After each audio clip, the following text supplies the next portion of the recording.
É possível a adoção de sistemas alimentares comprometidos com a sustentabilidade e que, ao mesmo tempo, sejam eficientes de um ponto de vista produtivo e que sejam capazes de transformar as comunidades, sobretudo as mais vulneráveis? A resposta é sim, e há muitas iniciativas nesse sentido. Muitas pesquisas feitas em todo o mundo propondo novos e mais eficientes sistemas alimentares, sobretudo em resposta a esse desafio imposto pelas condições climáticas. E um documento importante para a gente lançar um olhar é esse Plano de Ação Global lançado pela FAO, o órgão das Nações Unidas ligado à agricultura, que prevê de 2019 a 2028 a década da agricultura familiar e alinha o apoio à agricultura familiar aos chamados Objetivos do Desenvolvimento Sustentável, uma agenda de ações que favorece a melhoria das condições de vida das comunidades, ao mesmo tempo em que procura também fortalecer uma agenda que se repercuta em melhores condições de vida para todos no planeta. Então, é muito interessante ver que não só é possível a adoção de sistemas alimentares sustentáveis, sobretudo no fortalecimento da agricultura familiar, como eles se repercutem num círculo virtuoso que acaba alcançando todas as pessoas. Então, é necessário fazer com que haja uma transição da mera condição de subsistência dos agricultores familiares para uma condição produtiva efetiva, de tal forma que eles tenham condições de gerar renda. Ao mesmo tempo, fortalecer essas comunidades, fazendo com que elas se tornem mais resilientes, criando ou fortalecendo cadeias curtas de produção, reforçando também o sentido de organização desses agricultores, e muitas vezes essa capacidade organizativa ela é subestimada, e quando ela é fomentada, as comunidades respondem muito bem e acabam muitas vezes se tornando autossuficientes do ponto de vista produtivo. É interessante também pensar que essas comunidades elas devem ter acesso a condições básicas que muitas vezes requerem o acesso ao ensino fundamental para os filhos, acesso à saúde, a condições de saneamento básico e coisas muito elementares, né? Saneamento básico e energia elétrica, suprimento de energia elétrica são coisas muito básicas, mas que fazem falta para algumas comunidades, né? Além disso, a adoção desses sistemas alimentares tem um efeito muito positivo sobre a saúde destas próprias comunidades. E, nesse sentido, o fato de que elas estejam menos propícias à desnutrição, à instalação de doenças típicas da infância, ao agravo de condições de saúde dessas próprias comunidades, isso já é algo bastante positivo. Então, é fundamental que se pense que estas comunidades, quando apoiadas e quando incentivadas a crescer e quando se atende a essas condições elementares de apoio à vida das pessoas, respondem de forma absolutamente satisfatória, né? Crescem, prosperam. E além do que, falando especificamente da sustentabilidade, isso tem a ver com a proteção da própria biodiversidade presente nessas áreas rurais. Ou seja, ao mesmo tempo em que essas pessoas têm o fomento ao modelo sustentável de produção, elas equilibram essa atividade com as condições ambientais, isso dialoga com a sua própria cultura e claro, vai oferecendo menos impactos para o ambiente e integrando essas pessoas a uma vida mais saudável e mais produtiva. Algo que é bastante importante a gente entender também é que o retrato do mundo favorece a agricultura familiar. Ou seja, na América Central e na América do Norte, na Europa, na Ásia e na África, as terras agrícolas majoritariamente estão com essa agricultura familiar, com famílias que tocam pequenas propriedades. Esse não é o retrato da América do Sul, e muito menos é o retrato do Brasil. A gente vê que o Brasil está um pouco acima dessa média, né, apenas 23%. Então vejam que potencial é perdido quando nós deixamos de fazer com que as famílias tenham acesso à terra, tenham acesso à produção e com isso tenham independência do ponto de vista econômico, se tornem comunidades mais resilientes, se tornem comunidades mais estáveis, menos sujeitas a problemas vários, desde problemas socioeconômicos até a instalação de enfermidades, que sejam capazes de ver os seus filhos crescerem e serem educados nestas mesmas comunidades, de que haja o fenômeno da sucessão familiar, ou seja, de que esses empreendimentos rurais eles passem de pai para filho, de que essas comunidades também mantenham a estabilidade da sua cultura, de que mantenham seus vínculos, tanto do ponto de vista de uma atividade laboral, como do ponto de vista também da manutenção das suas tradições, e com isso todo o país cresce.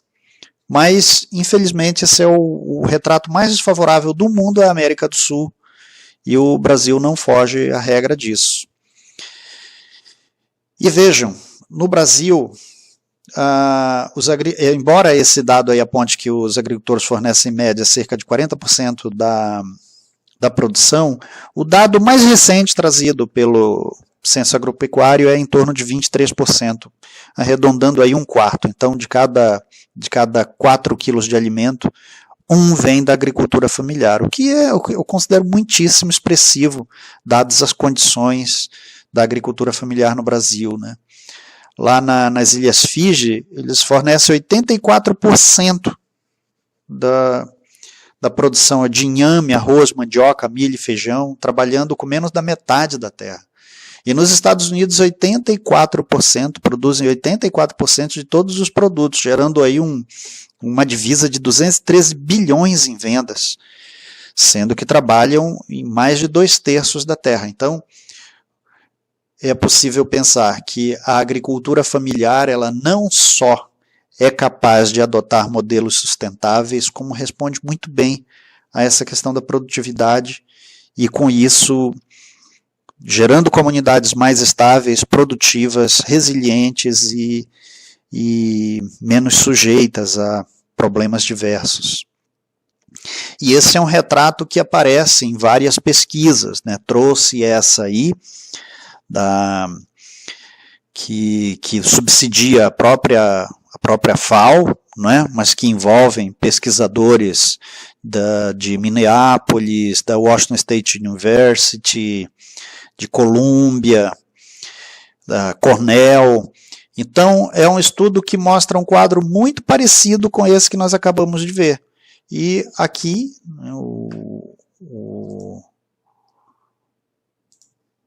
a América do Sul, né, com aqueles 18% que nós acabamos de ver, né, que é o percentual de agricultores familiares no histograma azul e no verde a porcentagem de posse da terra. Então, é uma força de trabalho com enorme potencial, comunidades que precisam de apoio, porque tendo apoio serão mais produtivas, mas que têm pouco acesso à terra, quando considerada a enorme área agricultável que o Brasil tem. E, diante disso, a gente pergunta quais as perspectivas para a agroecologia no Brasil, quando a gente olha esse retrato do que é um modo de produção na agricultura, o que é uma agricultura convencional e o que é a possibilidade da agroecologia. Quais são estas perspectivas? Então, né, vamos falar um pouquinho sobre as perspectivas da agroecologia no Brasil, né? Porque a agroecologia ela é citada como um caminho para melhorar a questão ambiental e a questão da produção agropecuária, desse agronegócio devastador, né, que a gente tem no país. Mas o que é a agroecologia? Existe uma certa confusão, ou existe, assim, o uso do termo como se fosse a mesma coisa, agricultura orgânica e agroecológica, né? Elas são, por um lado, e ao mesmo tempo não são, né? Porque a agroecologia é como se ela fosse um leque mais abrangente das produções de base ecológica que considera a dimensão social. Então, a agroecologia é essa coisa que a gente fala que vai além da forma, do método só de produção, só não, né? Isso é muita coisa. Mas ela considera também as relações de trabalho, as relações na sociedade, né, que essa forma de produção tem. E aí, né, quando a gente fala de perspectiva, eu acho que a gente tem que pensar em duas coisas. A perspectiva do lado do consumidor e a perspectiva que a gente tem, em termos mais gerais, assim, de governo, né? Então, hoje, na pandemia, né, nesse momento bem diferente que a gente está vivendo, eu diria que essa perspectiva da agroecologia está sendo outra, né? As pessoas estão ressignificando o que é saúde, e a agroecologia é uma forma de produção saudável, né? Um alimento de extrema qualidade perto desse alimento, desse produto, né? Que o Brasil produz também, né? Enquanto soja, enquanto outros cereais. Então, a perspectiva pelo lado do consumidor, quando ele pensa em ter uma boa alimentação, né, que essa alimentação seria também o seu medicamento, né, trazendo resistência, né, para certas doenças e tal, a gente vê que cresceu a produção, né. Só que o fato, na pandemia também, de ter restringido, né, o acesso a feiras, ao comércio, obviamente que diminuiu, e os agricultores tiveram que se reinventar, como todo mundo.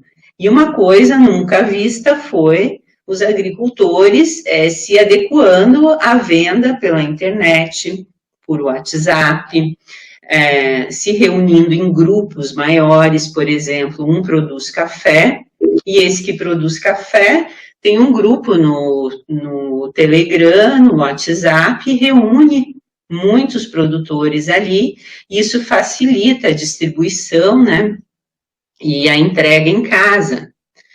No entanto, né, a questão do acesso, né, quem pode consumir esse alimento ainda, e dessa forma, né, entrega em casa, ainda não é uma questão que a gente tenha tido nesse pouco tempo e nesse tempo de pandemia, uma diferenciação que possibilitasse realmente um aumento nesse sentido.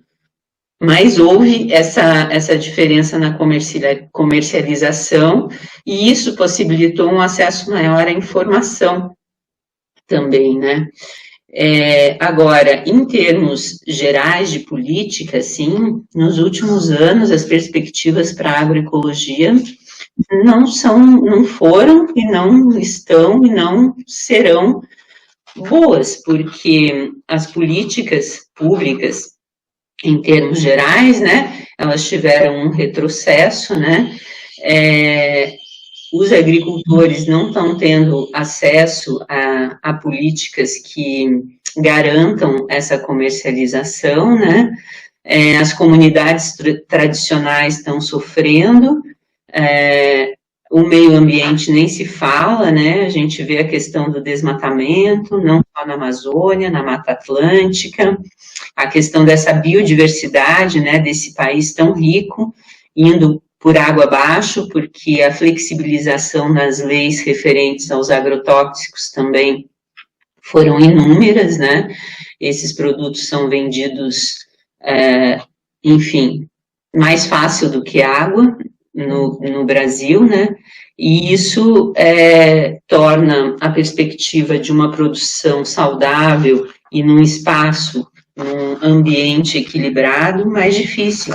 E quanto mais a gente tiver essas questões climáticas, essas questões de perda de solo, em termos de fertilidade, em termos de físicos mesmo, de perda de solo por erosão, né, de falta d'água, que são remetidas ao processo, né, ao sistema de agricultura que nós temos, e não a agricultura em si, a pecuária em si, né.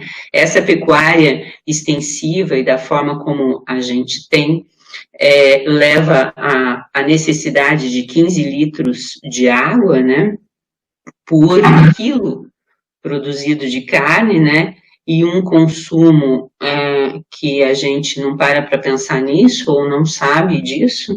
Então, eu acho que, assim, as perspectivas para a agroecologia, que envolvem esses dois campos, né, da política, do consumidor, para que elas melhorem, a gente precisa ter o envolvimento da sociedade, desse consumidor, dessa população, né, no sentido de ressignificar mesmo o que é consumir um alimento, né, de valorizar essa produção, porque quanto mais difícil se torna a produção por esse desgaste ambiental, né, por essa exaustão do solo, né, por essa dificuldade de acesso à água, a gente mais distante está da agroecologia se colocar, né? E a questão do preço também, para essa perspectiva da agroecologia, né? Porque a gente tem ainda um preço diferenciado no alimento orgânico, e a gente precisa mudar isso, né? Precisa ter mercados que possibilitem o acesso mais direto ao alimento, né, sem o atravessador, mas nós também temos as cooperativas que custam e não temos subsídios, né, enquanto que os agrotóxicos, por exemplo, são isentos de impostos. Então, a perspectiva para a agroecologia eu não fechei, vocês viram, né, porque é difícil como outras perspectivas, no momento, a gente ter algo assim tão claro. Mas é isso.